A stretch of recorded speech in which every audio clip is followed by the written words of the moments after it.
अभी मैं नालंदा जिले के नालंदा यूनिवर्सिटी में हूँ, जो कि रुइंस ऑफ नालंदा के नाम से भी लोग इसे जानते हैं। ये नालंदा का भग्नावशेष हुआ। चारों तरफ आप दृश्य देख सकते हैं किस तरीके का दृश्य है। ये जो आप धरोहर भी देख रहे हैं, ये कुमार गुप्त ने 5वीं से 6वीं शताब्दी इसमें बनाया था इस यूनिवर्सिटी को। और ये जो हमारे देश का प्रथम यूनिवर्सिटी है, इतना खास है कि यहाँ पे लोग बाहर से पढ़ने के लिए आते थे, विदेशों से पढ़ने के लिए आते थे, चाइना से आते थे, यूनान से आते थे। यहाँ पे मेगास्थनीज ने आके पढ़ा है, फाहियान ने आके पढ़ा है। सोच सकते उस जमाने में लोग बाहर से विदेशों से आकर पढ़ते थे हमारे यूनिवर्सिटी में। लेकिन कुछ लोगों को ये नागवार गुजरा। बौद्धिक, सांस्कृतिक, इन सारी चीज़ों का पढ़ाई यहाँ पे हुआ करती थी। बख्तियार खिलजी ने इसमें आग लगा दिया और यूनिवर्सिटी कई एक सालों तक जलता रहा। इसमें इतनी सारी किताबें थी, इतनी सारी संपदाएं थी कि कई एक सालों तक ये जलता रहा। तो सोच सकते हैं हमारा जो संस्कृति है काफ़ी पुराना है, हमारे पास जो धरोहर है काफ़ी पुराना है। हाल ही फिलहाल में आपने जब G20 का शिखर सम्मेलन हुआ था इंडिया में, तो हमारे प्रधानमंत्री मोदी जी ने पीछे इस नालंदा यूनिवर्सिटी का बहुत बड़ा बैनर लगाया था।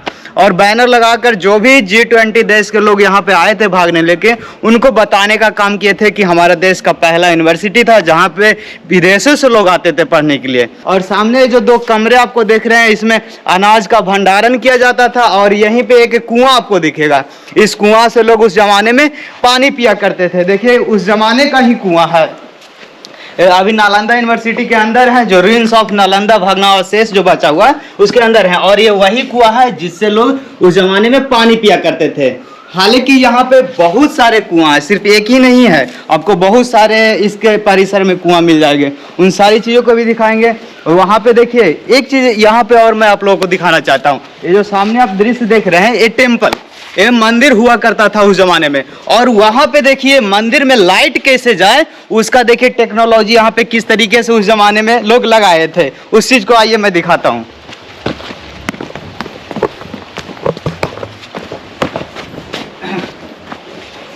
यहाँ पे जैसे देखिए ये मंदिर हुआ करता था, सामने लोगों का क्लास चलता था, ये मंदिर था।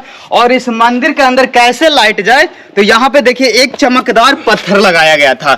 और जब इस चमकदार पत्थर पे जब सनलाइट इधर से इस पे पड़ती थी तो रिफ्लेक्ट होकर मंदिर के अंदर जो मूर्ति थी उस पे पड़ती थी। सोचिए उस जमाने में मतलब कि किस तरीके से लोग वेल डेवलप थे।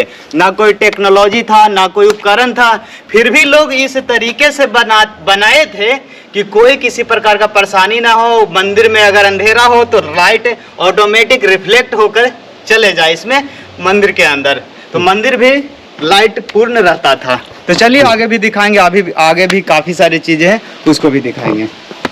यहाँ जो नालंदा यूनिवर्सिटी में जो बच्चे आते थे पढ़ने के लिए, जो छात्र आते थे पढ़ने के लिए, उनके लिए किस तरीके के कमरे बनाए जाते हैं। सबसे पहले मैं इस दरवाजे की दिखा देता हूँ। देखिए इस दरवाजे की चौड़ाई कितनी होगी, मुश्किल से इस दरवाजे की चौड़ाई 3 फीट के लगभग होगी।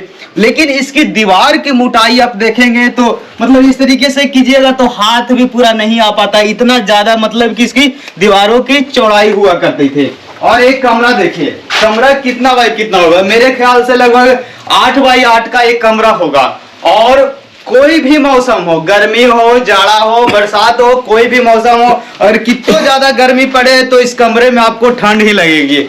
मतलब कि महसूस नहीं होगा कि गर्मी ज्यादा है। अगर ठंड की मौसम हो तो आपको नहीं लगेगा कि ठंड ज़्यादा है। इसमें मतलब कि टेम्परेचर मेंटेन रहा करती थी इन कमरों में। और इसी कमरे में जितने भी छात्र थे वो रहते थे, पढ़ाई करते थे। इन कमरों से फिर निकल कर बाहर जाते थे, बाहर क्लास उनकी होती थी और फिर इन कमरों में ही आ जाया करते थे। आगे पार्क भी है, उस पार्क को भी दिखाएंगे।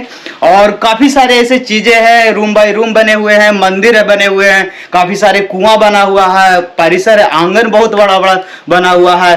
और हर फोटो में जो दृश्य आप देखते हैं उस दृश्य को भी हम आगे दिखाएंगे। चलिए आगे दिखाते हैं।